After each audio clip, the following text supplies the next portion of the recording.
সপোনতো সি মোক আজি মা বুলি মাতিছে। ল'ৰাজনৰ সপোনতো সি মোক মা বুলি আহি মাতিছে। সি আহিব বুলি দুৱাৰ খিৰিকী সকলো খুলি থওঁ। তাক নেদেখি মোৰ অন্তৰখনে কান্দি উঠিছে। সি যোৱাৰ দিন ধৰি মই খাব পৰা নাই।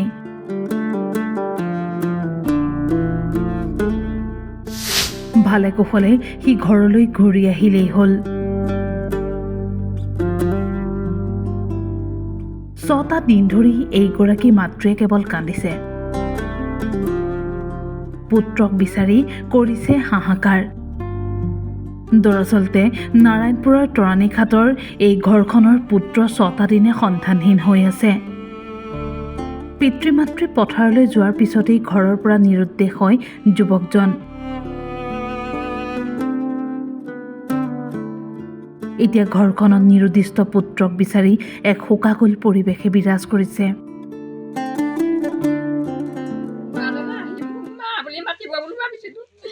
মই প্ৰথম দিনাখন যাব সময় ৰাতিপুৱা সময়ত ল'ৰাজনৰ সপোনতো সি মোক মা বুলি আহি মাতিছে। মই তেতিয়া চমক খাই উঠি পেলাই বিচনাতে বহি বোলো তো আহিলি নে কি? গোটেইখন দৰ্জা চৰ্জা খুলি মেলি তাক আগপিনে পাছপিনে ৰাস্তালৈকে চালে নাহিলে সি। মোক দি থকত মতা সপোনতে এনেই মাতিছে বোলো ল'ৰাজন।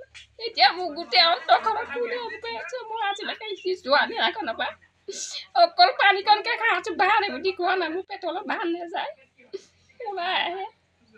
আৰু ল'ৰাটো যোৱা দিনাখনৰ পৰা মোৰ হিয়াখনে কিমান খুন্দি আহিব কৈ আছে নহয়। মই জানো ভগৱানে জানো মোৰ ল'ৰাজন কেনেকৈ আহি বালে কুকুৰলৈ ঘৰৰ পৰা আহি তাকে মই চিন্তা কৰি আছোঁ। আৰু টেঙৰ ভেঙৰ নহয় ইমানটো লোকৰ নিচিনা কেনেকৈ কথা বতা খোৱা মেলা কৰিবও নাজানে। তাৰ বাটো সেয়া নাই তাৰমানে চিনি নোপোৱা হ'ল ঘৰলৈ চাগে তাৰ আহিবলৈ মনটো বুৰি আছে চাগে আহোঁ লাগি আছে আৰু আমালৈ মনত পৰি আছে চাগে তাৰ। এতিয়া ক'ত আছে কি কথা কেনেকৈ খাইছে কেনেকৈ শুইছে কি কৰিছে সেইবিলাক চিন্তাতে মোৰ তাৰমানে মাথাটো কেতিয়াবা কিবা কৰি যায়। তাকে দিনে ৰাতিয়ে চিন্তা কৰি থাকোঁ। সি যোৱা দিনাখন মোৰ চকুত টোপনি নাই তাৰমানে এনেই বিচনাখনতে পৰি থাকোঁ আৰু।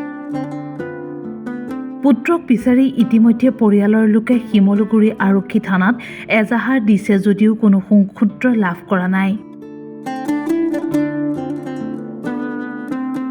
সেয়ে যদি কোনো লোকে যুৱকজনৰ সম্ভেদ পায় তেনেহ'লে পৰিয়ালৰ লোকক খবৰ দিবলৈ আহ্বান জনাইছে।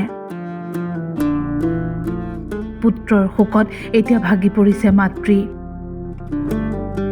পুত্ৰ য'তেই আছে সোনকালে ঘৰলৈ আহিবলৈ মাতিছে মাতৃয়ে।